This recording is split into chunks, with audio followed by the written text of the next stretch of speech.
الحمد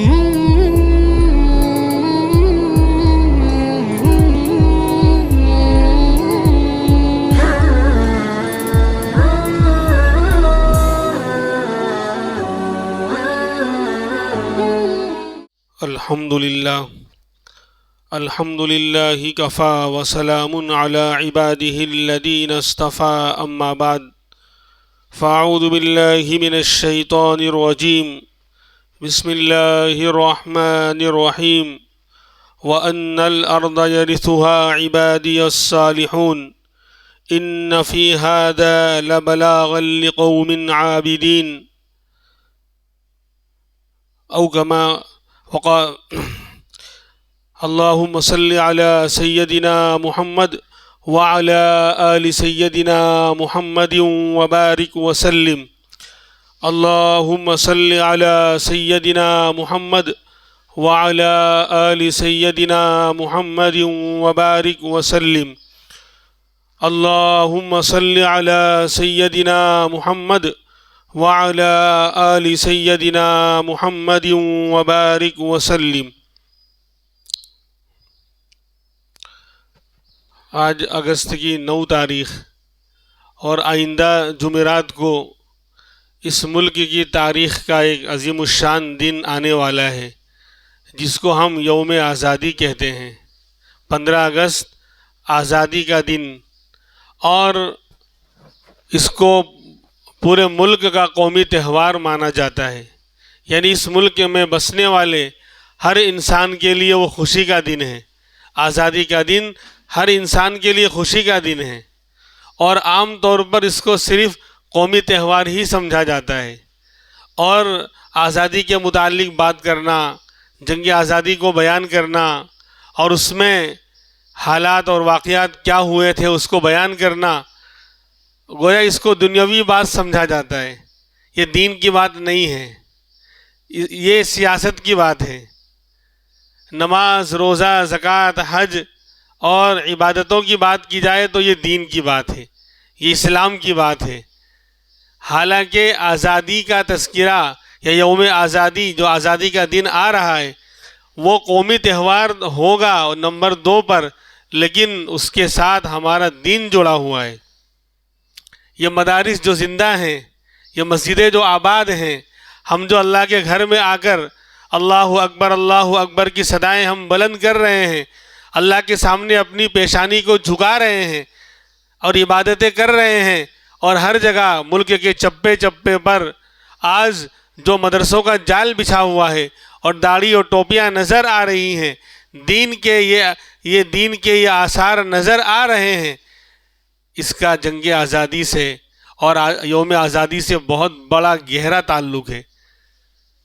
ہمارا ایمان اس سے جڑا ہوا ہے، ہمارا دین اس سے جڑا ہوا ہے، ہماری اسلامی تعلیمات اس سے جڑے ہوئے ہیں، ہمارے مدرسوں کا تعلق اس سے ہے، کیونکہ جنگ آزادی میں ہمارے بزرگوں کی قربانیاں لگی ہوئی ہیں۔ ان کی قربانیوں کے نتیجے میں آج دین زندہ ہے، ایمان زندہ ہے، اسلام زندہ ہے، قرآن زندہ ہے، اسلامی تعلیمات زندہ ہے۔ تو ان بزرگوں کی قربانیوں کو یاد کرنا یہ ہمارے لیے بھولا ہوا سبق ہے۔ ہمیں اپنا سبق یاد رکھنا ہے تاکہ ہمارے اندر بھی وہ جذبہ پیدا ہو، قربانی کا وہ جذبہ ہمارے اندر بھی پیدا ہو کہ ہم دین کے لیے اور اسلام کے خاطر پیش آنے والے ہر حالات پر ہم کھڑے رہیں اور دین کے لیے قربانی دینے کے لیے تیار رہیں، اپنے ایمان اور اسلام کو بچانے کے لیے ہر طرح کی قربانی پیش کرنے کے لیے تیار رہیں۔ یہ آزادی کا دن اور جنگ آزادی ہمیں یہ سبق دیتا ہے، لیکن آج ہمیں پتہ نہیں ہے کہ ان 2-4 نام آتے ہیں کہ ملک کو آزاد کرانے میں مہاتما گاندھی کا بہت بڑا ہاتھ تھا، جواہر لال نہرو اور سردار ولبھ بھائی پٹیل، اور لے دے کے 1-2 نام مسلمانوں کا آتا ہے، مولانا ابوالکلام آزاد، مولانا محمد علی جوہر، بس ختم۔ جن لوگوں نے اصل قربانیاں دی، جو اصل ہیرو ہیں، ان کا تذکرہ ہی نہیں ہے، ہمیں پتہ ہی نہیں ہے کہ ہمارے بزرگوں کی قربانیوں کا نتیجہ ہے بہار جو گلشن میں آئی ہوئی ہے، بہار یہ جو گلشن میں آئی ہوئی ہے یہ پود انہی کی لگائی ہوئی ہے. ہمارے بڑوں کی قربانیاں ہیں جو آج ہر چپے چپے پر اسلام زندہ ہے. مدرسے زندہ ہیں, مسجدیں آباد ہیں, خانقاہیں آباد ہیں. تو آج ہمیں یاد ہی نہیں, ہمیں پتہ ہی نہیں. غیروں نے تو مٹا دیا اسکول کے سلیبس سے اور اسکول کے جو ہے نظام تعلیم سے. ہمارے جنگ آزادی میں قربانی دینے والے علماء اور اکابر کا نام ہی مٹا دیا گیا. لے دے کر ایک نام آتا ہے, ہم خود بھول گئے. اسی لیے شاعر نے کہا پتا پتا بوٹا بوٹا حال ہمارا جانے ہیں. پتا پتا بوٹا بوٹا حال ہمارا جانے ہیں. جانے نہ جانے گل ہی نہ جانے باغ تو سارا جانے ہیں. شاعر کہتا ہے میں باغ میں گیا تو باغ میں ہر پتے ہر کلی کو پتا ہے کہ اس باغ کے پھول کی داستان کیا ہے, لیکن ہندوستان کے چمن کے ہم پھولوں کو نہیں معلوم. سب کو معلوم لیکن ہندوستان کے چمن کے ہم پھولوں کو نہیں معلوم کہ ہماری داستان کیا ہے. ہر پتے کو معلوم, ہر کلی کو معلوم, لیکن ہمیں نہیں معلوم. آج ہمیں پتہ ہی نہیں ہے کہ ہماری داستان کیا ہے. اس لیے تھوڑے سے ہائی لائٹس آدھے گھنٹے کے اندر پوری جنگ آزادی کی تاریخ بیان کرنے یہ تو ناممکن ہے, لیکن اہم جو واقعات پیش آئے اس کو بیان کیا جاتا ہے. اس کو یاد رکھنا ہمارا دینی فریضہ ہے. ان اللہ والوں کو, ان اکابر کو یاد رکھنا, ان کی قربانیوں کو یاد کرنا اور یاد رکھنا ہماری ہندوستان میں وجود کا بہت بڑا ذریعہ ہے. اس ملک پر مسلمانوں نے شاندار 800 سے لے کر 1000 سال تک حکومت کی اور اس ملک کو سونے کی چڑیا بنا دیا. یہ ملک ثریا پہ پہنچ گیا تھا, پوری دنیا کی آنکھوں میں چمکتا تھا, بام عروج پہ اس کو پہنچا دیا تھا. ہمارے اکابر نے یعنی 800 سال اور 1000 سال تک حکومت کی. تغلق خاندان آئے, اس کے بعد لودھی خاندان آئے, پھر مغلیہ سلطنت کے اوپر یعنی اسلامی حکومت کا زوال ہوا. کیا واقعات بنے, کیوں ہوا, کیسے ہوا, کیا حالات تھے, کیا واقعات تھے, ان سب کے پیچھے ایک ہی جملہ عرض کرتا ہوں. جب تک ہم لائق تھے, ہمارے اندر صلاحیت تھی, ہمارے اندر لیاقت تھی, قابلیت تھی, اللہ نے حکومت ہمارے حوالے کر رکھی تھی. جب ہمارے اندر سے صلاحیت اور قابلیت ختم ہو گئی تو اللہ نے اٹھا کر حکومت دوسروں کو دے دی. وَأَنَّ الْأَرْضَ يَرِثُهَا عِبَادِيَ الصَّالِحُونَ. قرآن کہہ رہا ہے کہ زمین کا وارث اور زمین کی حکومت ہم اپنے لائق اور فائق اور نیک لوگوں کو دیا کرتے ہیں, جو اس کے لائق ہوتے ہیں, جو اس کو سنبھالنے کے لیے تیار ہوتے ہیں. تو ہم ایسے بندوں کو دیا کرتے ہیں. تو جب تک ہمارے اندر صلاحیت تھی اللہ نے اس ملک کی حکومت ہمیں عطا فرما رکھی تھی.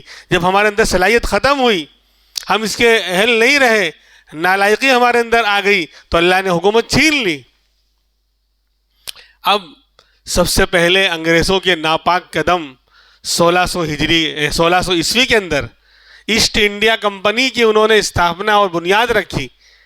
یعنی وہ اس ملک میں آئے کاروبار کرنے کے لائن سے, بزنس کی لائن سے آئے. یعنی ظاہر میں یہ کیا کہ ہم بزنس کرنے آئے ہیں, اور کولکتہ کے اندر, بنگال کے اندر ایسٹ انڈیا کمپنی کی انہوں نے کیا کہ بنیاد ڈالی 1600 کے اندر. ظاہر یہ کیا کہ ہم بزنس کرنے کے لیے آئے ہیں, لیکن اس کی آڑ میں پورے ملک پر ان کا ارادہ قبضہ کرنے کا تھا, یعنی اس ملک کو غلام بنانے کا تھا. دھیرے دھیرے انہوں نے کاروبار کی آڑ میں اپنی ناپاک چالوں کو استعمال کرنا شروع کیا. دھیرے دھیرے یہاں تک کہ 1757 میں سب سے پہلی جنگ انگریزوں کی بنگال کے پلاسی کے میدان میں نواب سراج الدولہ, جو بہت مضبوط, بہت نیک انسان تھے, بہت اچھے انسان تھے, اور ان کی آرمی, ان کی فوج بہت مضبوط فوج تھی, ان سے مقابلہ ہوا. لیکن اپنوں کی غداری ہمیں لے ڈوبی. ہمیں تو اپنوں نے لوٹا, غیروں میں کہاں دم تھا, میری کشتی وہاں ڈوبی جہاں پانی کم تھا. ہمیشہ ہمیں اپنوں نے لوٹا ہے, اپنوں نے نقصان پہنچایا ہے. تو نواب سراج الدولہ بہت مضبوط آدمی تھے, ان کی آرمی بہت مضبوط تھی, انگریز ٹک نہیں سکتے تھے, لیکن اندر پھوٹ ڈالی اور اپنوں نے دھوکہ دیا. تو نواب سراج الدولہ رحمۃ اللہ علیہ کو شکست کا سامنا کرنا پڑا اور وہ ہار گئے، پلاسی کا میدان انگریز جیت گئے۔ اسی لیے حضرت جی مولانا یوسف صاحب رحمۃ اللہ علیہ فرمایا کرتے تھے، اس امت کی کھیتی کو پہلے اپنوں نے کاٹا ہے، اس امت کی کھیتی کو پہلے اپنوں نے کاٹا ہے، پھر کٹی کٹائی کھیتی کو غیروں نے کاٹا ہے۔ ہمیشہ نقصان ہمیں پہلے اپنوں سے پہنچا ہے۔ جو آستین کے سانپ ہوا کرتے ہیں، جو ساتھ میں رہتے ہیں، ساتھ میں کھاتے ہیں، ساتھ میں پیتے ہیں، وہی بغل میں خنجر لے کر خنجر چلاتے ہیں۔ جی شاعر یہی کہتا ہے کہ کھلے دشمن تو سامنے سے ہمیشہ وار کرتے ہیں، لگائے پیٹھ پر خنجر کوئی اپنا رہا ہوگا۔ پیٹھ پہ خنجر لگا ہے، اس کا مطلب کسی اپنے نے مارا ہے، اور جو دشمن کھلا ہوا ہوتا ہے وہ سامنے سے وار کرتا ہے، تو ہمیشہ اپنوں نے نقصان پہنچایا۔ تو نواب سراج الدولہ رحمۃ اللہ علیہ کو شکست کا سامنا کرنا پڑا۔ اس کے بعد انگریز آگے بڑھے۔ 1799 میں سرنگا پٹنم، میسور کے پاس سرنگا پٹنم میں خداداد سلطنت، یعنی خدا کی دی ہوئی سلطنت اس حکومت کا نام تھا، اور اس کے بادشاہ سلطان ٹیپو شہید رحمۃ اللہ علیہ تھے۔ سلطان ٹیپو شہید وہ نہیں جو ہم سیریلوں میں اور فلموں میں دیکھتے ہیں، یہ جو ہم فوٹو دیکھتے ہیں کہ بغیر داڑھی والا انسان ہے، نہیں، اس بندے نے کبھی اس طرح چلایا ہی نہیں، وہ تو حافظ قرآن تھا۔ بلکہ شیخ الاسلام مولانا مدنی رحمۃ اللہ علیہ نے لکھا ہے کہ سلطان ٹیپو شہید رحمۃ اللہ علیہ جو اس زمانے کے بادشاہ تھے، اپنے زمانے کے سارے غوث قطب ابدال کے سردار بھی تھے۔ اس زمانے میں بڑے بڑے اولیاء کرام غوث قطب ابدال ہوا کرتے تھے، سب کے سردار تھے۔ ایک طرف بادشاہ ہیں، حکومت کی کرسی پر ہیں، دوسری طرف سارے غوث قطب ابدال کے سردار ہیں۔ تہجد کبھی قضا نہیں ہوئی، فرض نمازوں کی بات نہیں ہو رہی۔ اللہ نے اتنا تقوی، اتنا للہیت عطا فرمائی تھی کہ اس مجاہد کی تہجد کبھی قضا نہیں ہوئی۔ قرآن کے حافظ تھے وہ، اور ملک میں عجیب و غریب نظام قائم کر رکھا تھا۔ یہ جو غیروں میں اونچ نیچ کی ذات ہوتی ہے کہ برہمن کے لیے سارے گناہ معاف ہوتے تھے، جس کو چاہتے ظلم کرتے، جس عورت کے ساتھ چھیڑ چھاڑ کرتے، کوئی بولنے والا نہیں ہوتا تھا۔ سلطان ٹیپو شہید رحمۃ اللہ علیہ نے اس پر پابندی لگائی کہ ساری مخلوق اللہ کی مخلوق ہے، سارے بندے اللہ کی مخلوق ہیں، لہذا سب کے ساتھ برابری کا معاملہ کیا جائے گا۔ یہ نظام بنایا تھا، آج انہیں بدنام کیا جاتا ہے۔ ہندوؤں کے اندر برابری کا ماحول قائم کیا، مسلمانوں کو تو چھوڑو۔ خیر، تو سرنگا پٹنم کے میدان میں انگریزوں سے مقابلہ ہوا، اور یہ اللہ کا ولی عجیب و غریب آدمی تھا۔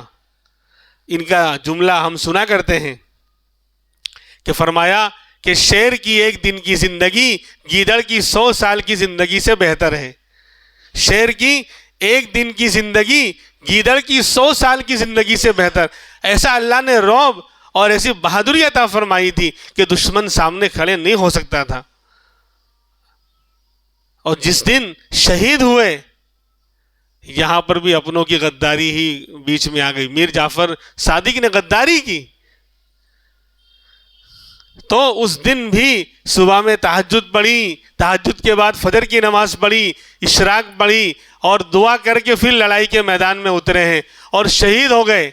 جب شہید ہوئے اور لاش زمین پر گری تو تاریخ لکھنے والے لکھتے ہیں کہ کسی کی ہمت نہیں ہو رہی تھی قریب جائیں، بلکہ ایک تاریخ نویس نے لکھا 3 دن تک لاش وہیں پڑی رہی۔ رعب ایسا تھا، دبدبا ایسا تھا کہ سب ڈرتے تھے کہ پتہ نہیں زندہ ہوں گے۔ 3 دن تک لاش کے پاس کوئی جانے کو تیار نہیں تھا۔ انگریزوں کا جنرل لارڈس ہارس 3 دن کے بعد آتا ہے اور لاش کے پاس کھڑے ہو کر اپنا یونین جیک، انگریزوں کا جھنڈا زمین میں گاڑتا ہے اور اعلان کرتا ہے آج سے ہندوستان ہمارا ہے۔ جب تک وہ مرد مجاہد زندہ تھا، ان کی ہمت نہیں تھی کہ یہ کہیں ہندوستان ہمارا ہے۔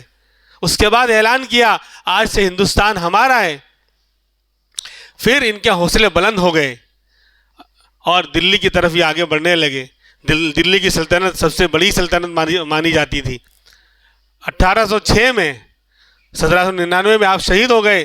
اس کے 6-7 سال کے بعد 1806 کے اندر دلی کے مہدیان قبرستان کے پاس آج بھی قبرستان موجود ہے، وہاں مسجد میں بیٹھ کر درس حدیث دینے والے محدث شیخ عبدالعزیز دہلوی رحمۃ اللہ علیہ نے، اس مرد مجاہد نے فتویٰ دیا کہ ہندوستان غلام ہو چکا ہے اور اس کو غلامی سے آزاد کرانا اور اس کے لیے جہاد کرنا ہر ایک کی ذمہ داری ہے، ہر ایک مسلمان پر فرض ہے۔ یہ فتویٰ دیا کہ ہندوستان غلام ہو چکا اور اس کو چھڑانا غلامیت سے اور جہاد کرنا ہر ایک کی ذمہ داری، ہر ایک کے اوپر فرض ہے۔ یہ فتویٰ پرسین زبان میں، فارسی لینگویج کے اندر تھا، کیونکہ اس وقت ملک کی قومی زبان فارسی تھی، راشٹری بھاشا وہ فارسی تھی، نیشنل لینگویج پرسین تھی، تو فارسی میں فتویٰ دیا۔ یہ فتوے کا دینا تھا کہ پورے ملک میں آگ لگ گئی، پورے ملک میں آگ لگ گئی، آزادی کے خلاف آوازیں بلند ہونے لگی، تیاریاں ہونے لگی، اور سب میں جوش اور ولولہ اور کیا کہتے ہیں جوش پیدا ہونے لگا۔ اب انگریزوں کو اور زیادہ اس کے خلاف جو ہے یعنی ظلم کرنے کا موقع ملا۔ ابھی تک صرف مسلمان ہی جنگ آزادی میں لڑ رہے ہیں، برادران وطن ابھی کوئی آگے آیا ہی نہیں ہے، اکا دکا دو چار لوگوں کے علاوہ کوئی سامنے ہے ہی نہیں، صرف ہم ہی ہم ہیں، ہمارے اکابر ہیں، ہمارے علماء ہیں، اور مسلمان ہی آگے ہیں۔ ایک اتہاس لکھنے والا، تاریخ نویس، تاریخ لکھنے والا غیر مسلم پنڈت میوا رام گپتا اس کا نام ہے، اس نے کتاب لکھی مسلم مجاہدین، اس کے صفحہ 230 پہ لکھتا ہے کہ اس کے بعد انگریزوں نے جو ظلم کیا ہے اس کے اندر 55,000 علماء کو شہید کیا گیا، 55,000 علماء شہید ہوئے اور 5 لاکھ کے قریب مسلمانوں کو شہید کیا گیا۔ اور کس طرح کرتے کہ دلی سے لے کے میرٹھ تک کوئی درخت خالی نہیں تھا جس پر پھانسی کا پھندا نہ لٹک رہا ہو، کسی عالم کو لٹکایا نہ گیا ہو، پھانسی نہ دی گئی ہو، علماء کو لایا جاتا، داڑھی ٹوپی والوں کو پکڑ کر لاتے اور ان کو چاقو سے کاٹ کاٹ کر زندہ ٹکڑے ٹکڑے کر دیتے، یا چوئی چبو کر ختم کر دیتے، یا ان کو لایا جاتا اور سانپ بچھو کے حوالے کمرے میں بند کر کے ان کے حوالے کر دیا جاتا، ان کو لایا جاتا بوریوں میں بھر کر آگ کے اوپر آگ کے حوالے کر دیا جاتا۔ اس طرح دردناک طریقے پر 55,000 علماء کو شہید کیا گیا اور 5 لاکھ مسلمانوں کو شہید کیا گیا۔ یہ ایک غیر مسلم لکھ رہا ہے۔ اس کے بعد پھر ہمارے اکابر حاجی امداد اللہ مہاجر مکی رحمۃ اللہ علیہ، مولانا قاسم صاحب نانوتوی رحمۃ اللہ علیہ، مولانا رشید احمد گنگوئی رحمۃ اللہ علیہ، مولانا مظہر نانوتوی رحمۃ اللہ علیہ، مولانا حافظ ضامن شہید رحمۃ اللہ علیہ، ان لوگوں نے تیاری کی اور شاملی کے میدان میں 1857 میں انگریزوں سے جنگ ہوئی۔ شاملی کا میدان، شاملی شہر مظفر نگر کے پاس آج بھی موجود ہے، تو وہاں پر انگریزوں سے مقابلہ ہوا۔ یہاں پر بھی کچھ اپنوں کی غداری آئی، ہر جگہ اپنوں نے ہی لوٹا ہے، تو اپنوں کی غداری کی وجہ سے ان مجاہدین کو شکست کا سامنا کرنا پڑا، بہت سے ہمارے اکابر شہید ہو گئے، حافظ ضامن شہید رحمۃ اللہ علیہ شہید ہو گئے، اور مولانا مظہر نانوتوی رحمۃ اللہ علیہ جن کے نام سے مدرسہ مظاہر علوم قائم ہے، انہی کا قائم کیا ہوا مدرسہ ہے، اس کے بانی تھے وہ زخمی ہوئے۔ حضرت فرماتے ہیں کہ میں بے ہوش پڑا تھا زخمیوں کے اندر، میری آنکھ کھلی، جب ہوش آیا تو میں دیکھ رہا ہوں کہ جنت سے حوریں اتری ہیں اور جنت کا پیالہ اس میں جنت کا پانی لے کر آئی ہوئی ہیں۔ اصل میں حضرت کا معاملہ یہ تھا کہ حضرت تو اس جنگ میں زخمی ہوئے تھے اور بچ گئے تھے، بعد میں زندہ رہے لمبے زمانے تک، لیکن وہ اپنے ہونٹ کو چبایا چوسا کرتے تھے، اس طرح ہونٹوں کو چوسا کرتے تھے۔ تو کسی نے پوچھا کہ حضرت یہ کیا معاملہ ہے، یہ عجیب و غریب حرکت آپ کرتے ہیں، جب دیکھو جب ہونٹ کو چباتے اور چوستے رہتے ہیں۔ تو اپنا واقعہ سنایا کہ اس جنگ میں زخمی پڑا ہوا تھا، اچانک میری آنکھ کھلی تو میں دیکھتا ہوں کہ جنت سے حوریں اتری ہوئی ہیں اور جنت کا پیالہ اور جنت کا پانی لے کر آئی ہوئی ہیں اور ان شہیدوں کو پلا رہی ہیں، حافظ ضامن شہید اور دوسرے علماء کو پلا رہی ہیں۔ ایک حور نے پیالہ میرے ہونٹ سے بھی لگا دیا، ایک حور نے پیالہ پانی پلانے کے لیے میرے ہونٹ سے بھی لگایا، تو دوسری حور کہنے لگی نہیں نہیں ان کو مت پلاؤ، یہ ابھی دنیا والوں میں ہیں، یہ شہید نہیں ہوئے، یہ زندہ ہیں۔ خالی اس پیالے کا لگنا جو تھا، کیونکہ جنت کی نعمت ہمیشہ دائمی رہنے والی ہے، کبھی ختم نہیں ہونے والی، تو اس پیالے کا اثر، جنت کے پانی کی مٹھاس کا اثر ہمیشہ پوری زندگی مجھے محسوس ہوتا ہے، اس لیے میں اپنے ہونٹ کو چوستا ہوں تو وہ مزہ ختم ہی نہیں ہوتا۔ میرے بھائیوں، دنیا کی نعمتیں تو ختم ہو جاتی ہیں، لیکن جنت کی نعمت جو ہے وہ فانی نہیں ہے بلکہ ہمیشہ رہنے والی ہے، تو اس کا اثر بولے آج تک وہ مٹھاس آج بھی گئی نہیں۔ 1857 کے اندر جب پلان فیل ہو گیا اور ہمارے اکابر ہار گئے اور انگریز جو ہے وہ جیت گئے، تو انہوں نے جو ہے پورے ملک کے اندر مسلمانوں کو ختم کرنے کے لیے اور اسلام کو مٹانے کے لیے، مسجدوں کو، قرآن کو ختم کرنے کے لیے اب دوسرا پلان بنایا کہ یورپ سے، جرمنی سے، فرانس سے، انگلینڈ سے، ہالینڈ سے، جتنے بھی یورپی ممالک ہیں وہاں سے پادریوں کی جماعتیں بلوائیں۔ پادری جو ان کے علماء تھے، تو یعنی انجیل کے جاننے والے، بائبل کے جاننے والے، ان پادریوں کی ہزاروں کی تعداد میں جماعتیں بلوائیں کہ ان کو بلا کر مسلمانوں میں جو ہے کرسچن کی اور عیسائیت کی تبلیغ کی جاوے، ان سب کو عیسائی بنا دیا جاوے، قرآن ختم کر دیا جاوے، مسلمانوں کا اسلام ختم کر دیا جاوے، کلمہ ان سے چھین لیا جاوے اور مسجدوں کو ختم کر دیا جاوے، یعنی اس ملک میں اسلام ہی باقی نہ رہے۔ یہ پلان بنایا، اس لیے ہزاروں پادریوں کو یورپ سے انہوں نے بلوایا انڈیا کے اندر۔ ادھر ہمارے اکابر کی نیندیں حرام ہو گئیں۔ حاجی امداد اللہ مہاجر مکی رحمۃ اللہ علیہ مکہ میں ہیں، اللہ کے گھر میں ہیں اور طواف کر رہے ہیں اور رو رہے ہیں اور اللہ سے مانگ رہے ہیں، کبھی کعبۃ اللہ کا پردہ تھام کر، کبھی سجدے میں جا کر اللہ سے مانگ رہے ہیں اور رو رہے ہیں کہ اللہ، ہندوستان میں مسلمانوں کا کیا ہوگا، ان کے ایمان کا کیا ہوگا، ان کے اسلام کا کیا ہوگا، قرآن کا کیا ہوگا؟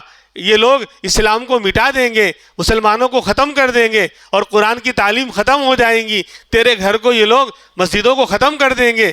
یا اللہ، کوئی طریقہ سمجھا دے، کوئی راستہ ایسا دکھا دے کہ اسلام بچ جائے، قرآن بچ جائے، مسلمان بچ جائیں، دینی تعلیمات بچ جائیں اور مدرسے باقی رہ جائیں اور مسجدیں آباد رہیں۔ یا اللہ، کوئی راستہ، کوئی طریقہ ایسا سکھلا دے اور سجھا دے۔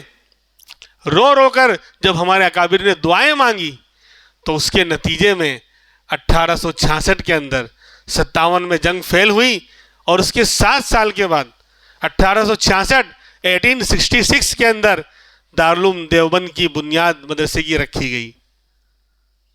دیوبند میں مدرسے کی بنیاد رکھی گئی۔ ہم اس کو مدرسہ کہتے ہیں، مدرسہ کہنا توہین ہے۔ دارالعلوم دیوبند صرف مدرسے کا نام نہیں ہے، بلکہ دارالعلوم دیوبند ایک تحریک کا نام ہے، ایک مشن کا نام ہے۔ حق کے خلاف اٹھنے والی ہر آواز کو مٹانے کا نام دارالعلوم دیوبند ہے۔ حق کے خلاف اٹھنے والے ہر فتنے کو دبانے اور ختم کرنے کا نام دارالعلوم دیوبند ہے۔ مدرسہ عنوان تھا، لیکن مشن یہ تھا، ہمارے اکابر کا مشن یہ تھا کہ اس مدرسے کے ذریعے دین کے ایسے علماء تیار کیے جاویں جو ایک طرف درس دے رہے ہوں قرآن کی تعلیم کو عام کر رہے ہوں، اور دوسری طرف جنگ آزادی میں مجاہد بن کر لوگوں کو تیار کر رہے ہوں اور آزادی کی آواز کو بلند کر رہے ہوں۔ یہ مقصد تھا۔ چنانچہ دارالعلوم دیوبند کی جب بنیاد رکھی گئی تو اب وہاں سے اللہ تبارک و تعالیٰ نے ان کے اخلاص کا نتیجہ تھا کہ بڑے بڑے علماء کو اللہ نے پیدا کیا۔ شیخ الہند مولانا محمود الحسن دیوبندی رحمۃ اللہ علیہ جو سب سے پہلے طالب علم ہیں، شیخ الہند کا لقب انگریزوں نے دیا تھا۔ ہندوستان کے شیخ نام محمود حسن دیوبندی رحمۃ اللہ علیہ سب سے پہلے طالب علم، اور ان کے شاگرد مولانا شیخ الاسلام حسین احمد مدنی رحمۃ اللہ علیہ، مولانا ارشد مدنی کے والد، اور بڑے بڑے علماء وہاں سے نکلے اور انہوں نے ایک طرف درس دینا شروع کیا، سبق پڑھانا شروع کیا، اپنے طالب علموں کو قرآن کا درس دیتے، حدیث کا درس دیتے، اور دوسری طرف نکل کر عوام میں جا کر شہر شہر، گلی گلی، محلہ محلہ جا کر آزادی کی آواز بلند کرتے، لوگوں کو اس پر تیار کرتے کہ وہ اپنا جان مال اور وقت قربان کرنے کے لیے تیار رہیں، اس ملک سے ناپاک انگریزوں کو نکالنا ہے اور دین کو باقی رکھنا ہے، اس کے لیے جا کر وہ مہم چلا رہے ہیں۔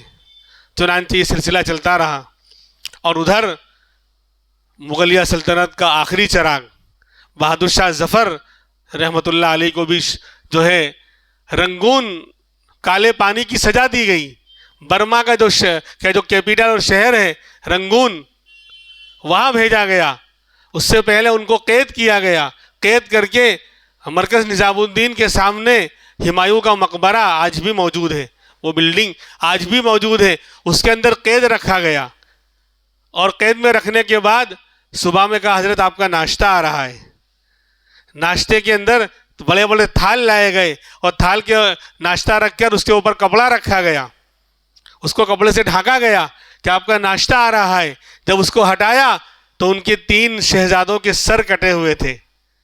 بہادر شاہ ظفر جو مغلیہ سلطنت کا آخری بادشاہ تھا، ان کے 3 لڑکوں کے، نوجوان لڑکوں کے سر کٹے ہوئے تھال میں پیش کیے گئے کہ یہ آپ کا ناشتہ ہے۔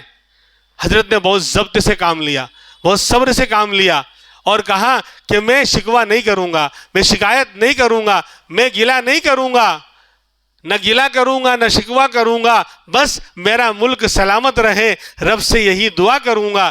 تو وہ تاریخی جملہ استعمال کیا کہ تیموری شہزادے اسی طرح سرخ روح ہو کر اپنے باپوں کے سامنے، اپنے والد کے سامنے آیا کرتے ہیں، لہذا میں صبر کروں گا کہ اللہ میرے بیٹوں کی قربانی کے نتیجے میں اس ملک کو آزاد کرے۔